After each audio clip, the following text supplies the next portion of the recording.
आप देख रहे हैं डार्क फाइल्स। तो चलिए बढ़ते हैं आज की इस कहानी की ओर।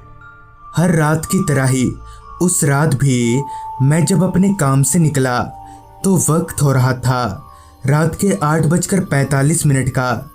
मेरे गांव में 8:45 बजना यानी काफ़ी रात, जिस पर मेरे एक दोस्त अमर ने कहा, यार आज काफ़ी काम था, मेरा पूरा शरीर टूट गया है। जिस पर मैंने कहा, हाँ यार, दरअसल मैं और अमर हम दोनों का घर आसपास ही है और हम गांव से बाहर एक चावल के गोदाम में काम करते हैं। खैर, रास्ता पूरी तरह से सुनसान था और उस पूरे रास्ते में हम दोनों के अलावा और कोई परिंदा भी पर नहीं मार रहा था। अंधेरे से घिरे इस रास्ते पर हम दोनों पैदल ही घर की तरफ आगे बढ़ रहे थे। एक तो हम काफ़ी थके हुए थे, ऊपर से अमर की साइकिल भी आज ही खराब हो गई, जिस कारण हमें पैदल ही घर जाना पड़ रहा है। अभी हम आगे बढ़ ही रहे थे कि तभी अमर ने कहा, अरे भाई, तुझे कुछ आवाज़ आ रही है क्या? जिस पर मैंने अपने कान खड़े किए और कहा, हाँ आ तो रही है, पर किस चीज़ की आवाज़ है ये? मैंने इतना कहा ही था कि तभी अमर पीछे मुड़ा और कहा, अरे देखना, पीछे से घोड़ा गाड़ी आ रहा है। मैंने जब पीछे मुड़कर देखा तो पाया कि दूर से एक घोड़ा गाड़ी चलते हुए हमारी तरफ ही आ रही है।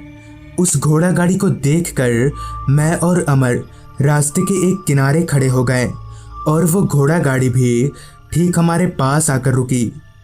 तो उसमें एक अधेड़ उम्र का आदमी था जो उस घोड़ा गाड़ी को चला रहा था। गाड़ी के रुकते ही उस आदमी ने कहा, डुमरा गांव जा रहे हो क्या? जिस पर अमर ने कहा, हाँ हम वहीं जा रहे हैं। अमर के इतना बोलते ही उस आदमी ने कहा, मैं भी उधर ही जा रहा हूँ, चलो तुम दोनों को छोड़ देता हूँ। उस आदमी के मुंह से इतना सुनते ही अमर उसकी गाड़ी में चढ़कर बैठ गया और ना चाहते हुए भी मुझे भी बैठना ही पड़ा। हम दोनों के बैठते ही उस आदमी ने गाड़ी हाँकना शुरू कर दिया और हम आगे बढ़ने लगे। मगर ना जाने मुझे थोड़ा अजीब सा लग रहा था, क्योंकि ना तो ये आदमी हमारे गांव का था और ना ही हमारे में से किसी के पास घोड़ा गाड़ी था। तो ये आदमी था कौन? जिस पर मैंने उस आदमी से पूछा, आपका नाम क्या है और आप कहाँ रहते हैं? जिस पर उस आदमी ने बताया कि उसका नाम मदन है और वो हमारे गांव के बाहर एक छोटी सी बस्ती में रहता है। अभी हम आगे बढ़ ही रहे थे कि तभी उस आदमी ने गाड़ी को किसी और रास्ते पर मुड़ा लिया। गाड़ी को किसी और रास्ते पर मुड़ता देख मैंने चिल्लाकर कहा, इधर कहाँ जा रहे हैं आप? जिस पर उस आदमी ने हंसते हुए कहा, डरो मत, इधर से जल्दी पहुंच जाएंगे। वो रास्ता जिस पर अभी हम आगे बढ़ रहे थे वो और भी ज़्यादा सुनसान और अंधेरे में डूबा हुआ था।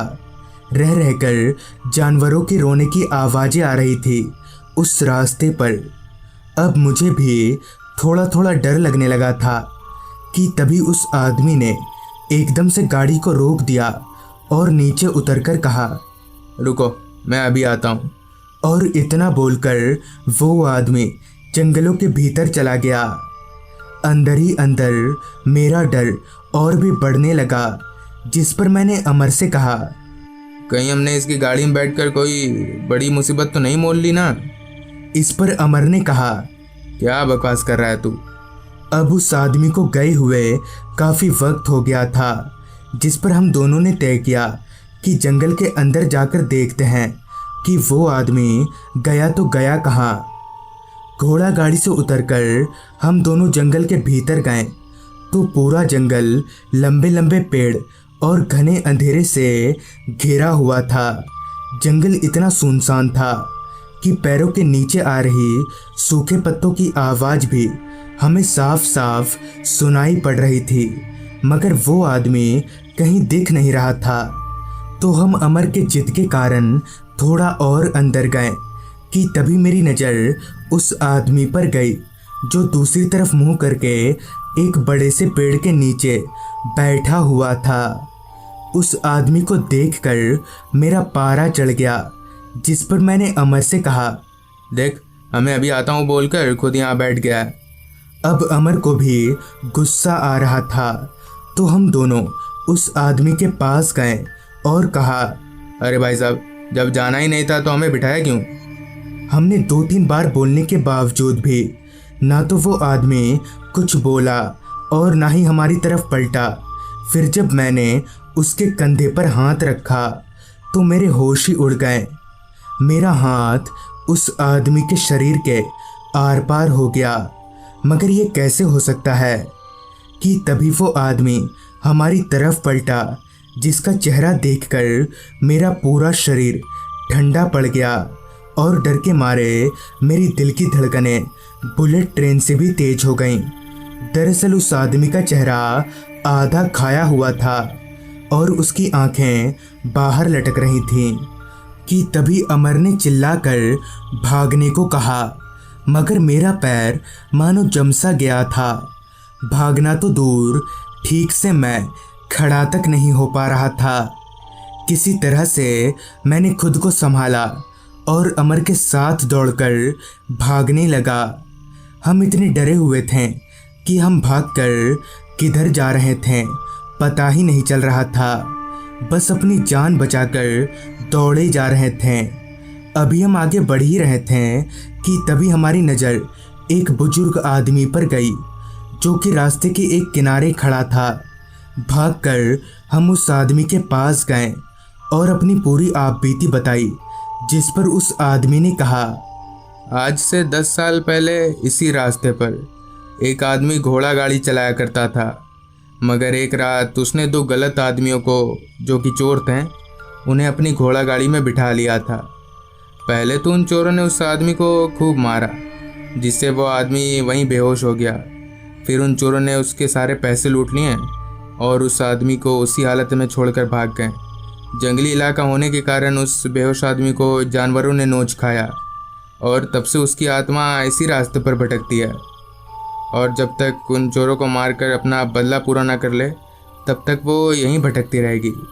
इतना बोलकर वो आदमी जोर जोर से हंसने लगा और कहा, कहीं ऐसा तो नहीं था वो आदमी? उस बुजुर्ग आदमी के इतना बोलते ही उसका चेहरा उस भूत की तरह बदलने लगा और वो बुजुर्ग आदमी हूबहू उस भूत में तब्दील हो गया। ये देखकर हमारे शरीर में वापस से करंट दौड़ने लगा। डर के मारे हमारे पैर कपकपाने लगे थे। हम फिर से भागने लगे। अब हमें अपने आप को मरा हुआ मान चुके थे कि तभी हमें कुछ ही दूरी पर कुछ जलता हुआ नजर आया। दौड़कर हम उस आग के पास गए तो देखा कि एक साधु बाबा हवन कुंड के पास बैठे हुए हैं। हमने अपनी पूरी बात उन साधु बाबा को बताई, जिस पर उन साधु महाराज ने अपने पास बैठने को कहा और अपनी पोटली में से 2 ताबीज निकालकर सामने रख दिया और कहा, ये ताबीज अपने गले में बांध लो तो वो आत्मा तुम्हारा पीछा नहीं कर पाएगी। और हाँ, इस ताबीज को कभी भी मत उतारना। फिर हम दोनों उस ताबीज की मदद से घर आ गए। रास्ते में वो आत्मा हमें दिख तो रही थी, मगर हमारा कुछ बिगाड़ नहीं पा रही थी। तो इस तरह से उस रात हमारी जान बच गई। तो दोस्तों, ये थी आज की कहानी। अगर आपके पास भी ऐसी ही कोई कहानियाँ हैं तो हमारे साथ ज़रूर शेयर करें। तो मैं आर्यन जल्द ही मिलूँगा आपसे ऐसी ही एक कहानी के साथ।